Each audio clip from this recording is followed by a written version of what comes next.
When my 91-year-old mother, Elia, moved in with me, I thought I was doing her a service. In fact, it was the other way around. You see, Mom was having issues with memory loss and accepting her age. She looked defeated. I tried to make her as comfortable as possible, but when I was at my easel painting, I would peek over and see her just there. She'd be staring at nothing in particular. I'd watch her slowly climb the stairs, and she wasn't the mom I grew up with. I saw instead a frail, tiny, old woman. A few weeks went by, and I needed a break from my painting. I wanted to play with the new camera I had just bought. I was excited. It had all sorts of dials, buttons, and settings I wanted to learn. So I set up my tripod, facing this large mirror, blocking the doorway to the only bathroom in the house. After a while, I hear, "I needed to use the washroom. 5 minutes, Mom. I need to do this." 15 minutes later, and I hear again, "I needed to use the washroom. 5 more minutes." Then this happened.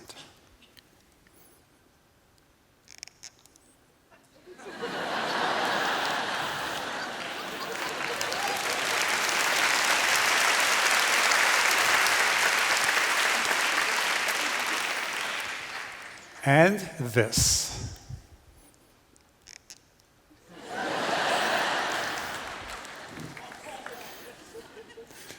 And then this.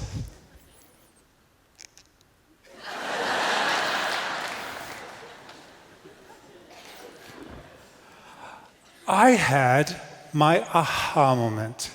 We connected. We had something tangible we could do together. My mom was born in a small mountain village in central Italy where her parents had land and sheep. At a young age, her father died of pneumonia, leaving his wife and 2 daughters alone with all the heavy chores. They found that they couldn't cope, so a very hard decision was made. Mom, the oldest at 13, was married off to a complete stranger twice her age. She went from being just a kid and was pushed into adulthood. Mom had her first child when she was only 16. Years later, and now living in Toronto, Mom got work in a clothing factory and soon became manager of the very large sewing department. And because it was full of immigrant workers, Mom taught herself words from translation books. She then practiced them in French, Greek, Spanish, Portuguese, Danish, Polish, Russian, Romanian, Hungarian, all around the house. I was in awe of her focus and determination to succeed at whatever she loved to do. I do remember, and I have to mention, that her attempt at Chinese with her Italian accent was very, very funny. After that bathroom aha moment, I practiced my newfound camera skills with Mom as portrait model. Through all of this, she talked, and I listened.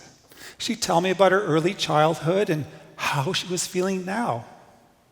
We had each other's attention. Mom was losing her short-term memory, but was better recalling her younger years. I'd ask, and she would tell me stories. I listened, and I was her audience. I got ideas.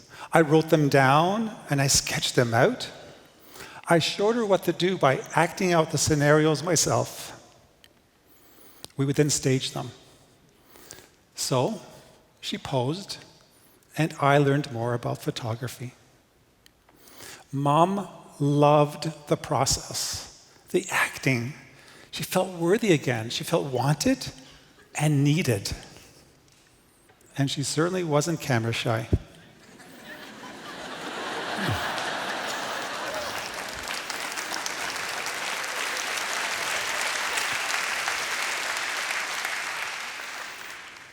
Mom laughed hysterically at this one. The idea for this image came from an old German film I had seen about a submarine called Das Boot. As you can see, what I got instead looked more like E.T.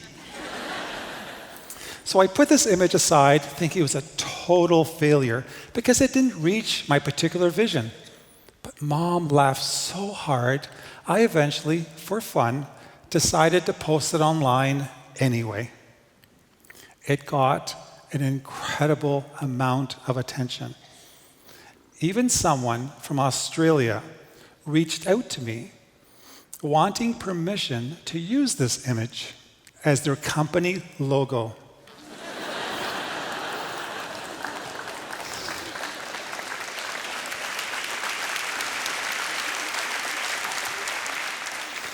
So I asked what their business was. They wrote back saying that they, quote, sold weird and unusually odd sex toys.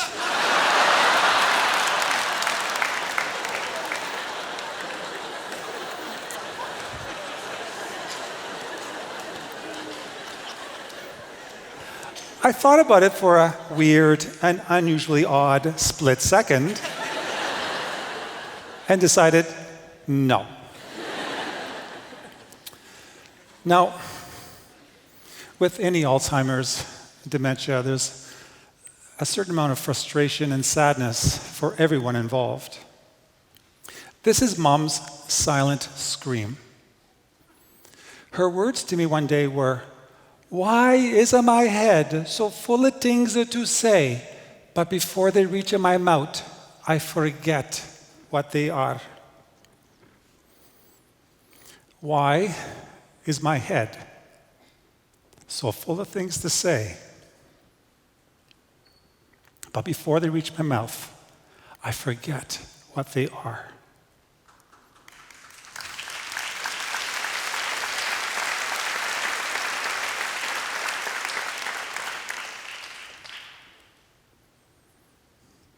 Now, as full-time care partner and full-time painter, I had my frustrations too.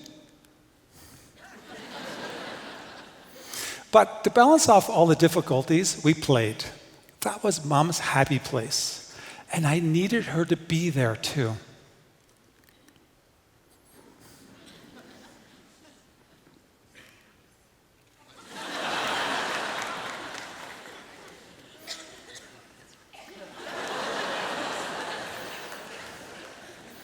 Now, Mom was also preoccupied with aging. She would say, "How did I get so old so fast?"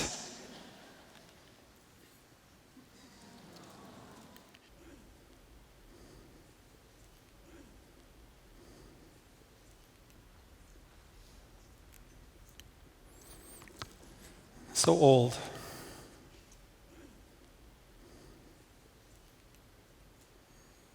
So fast. I, on the other hand, was busy doing my daily domestic chores. It was really, really hard work.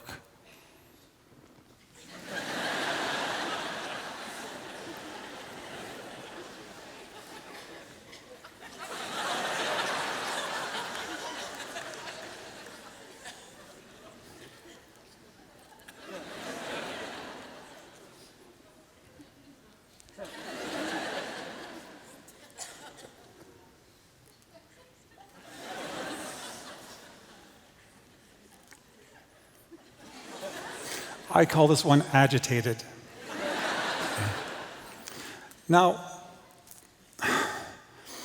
I also got Mom to model for my oil paintings. This painting is called The Dressmaker. I remember as a kid, Mom sewing clothes for the whole family on this massive, heavy sewing machine that was bolted to the floor in the basement. Many nights I would go downstairs and bring my schoolwork with me. I would sit behind her in this overstuffed chair. The low hum of the huge motor and the repetitive stitching sounds were comforting to me.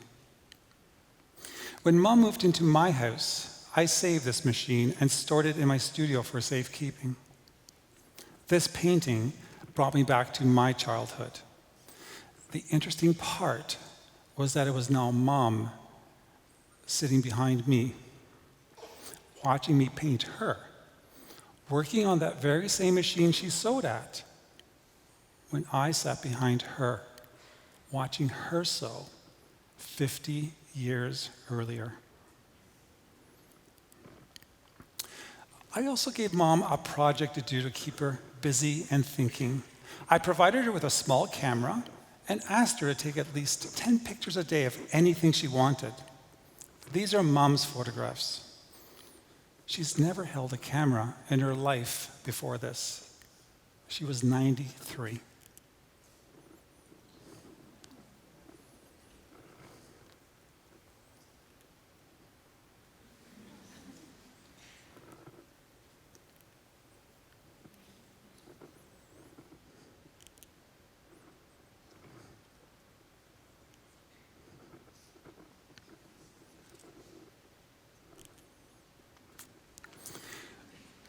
We would sit down together and talk about our work. I would try to explain how and why I did them, the meaning, the feeling, why they were relevant. Mom, on the other hand, would just bluntly say, "Si, no, bella or brutta." I watched her facial expressions. She always had the last say, with words or without. This voyage of discovery hasn't ended with Mom. She is now in assisted living residence, a 10-minute walk away from my home.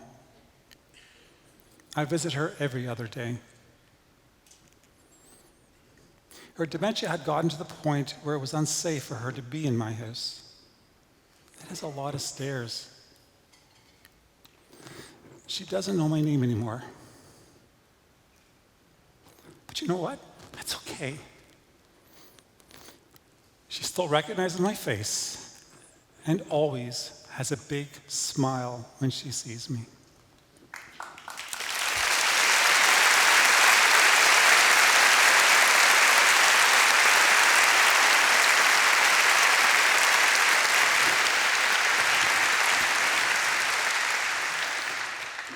I don't take pictures of her anymore. That wouldn't be fair or ethical on my part. And she wouldn't understand the reasons for doing them. We recently had a major mother and son exhibition at a Toronto public art gallery. There were 150 works on display. How awesome is that?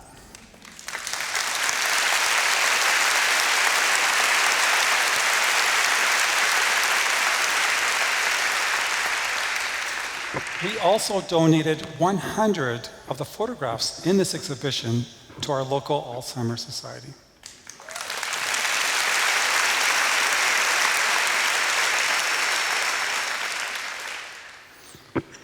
My father, my brother, my nephew,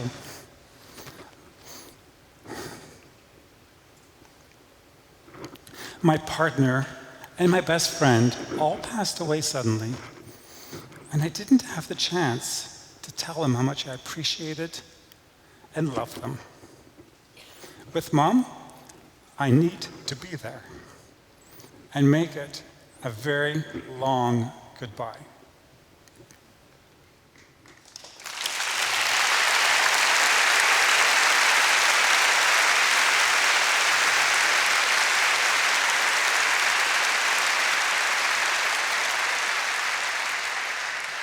For me, it's about being present and really listening.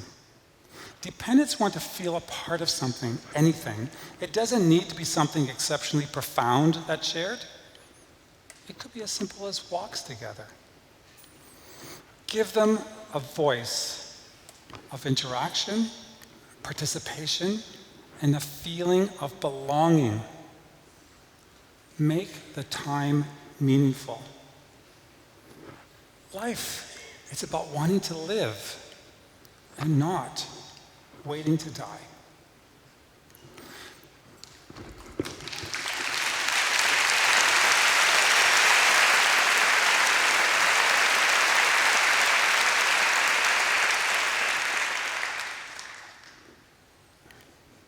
Can I get a wave and a smile for everyone, please?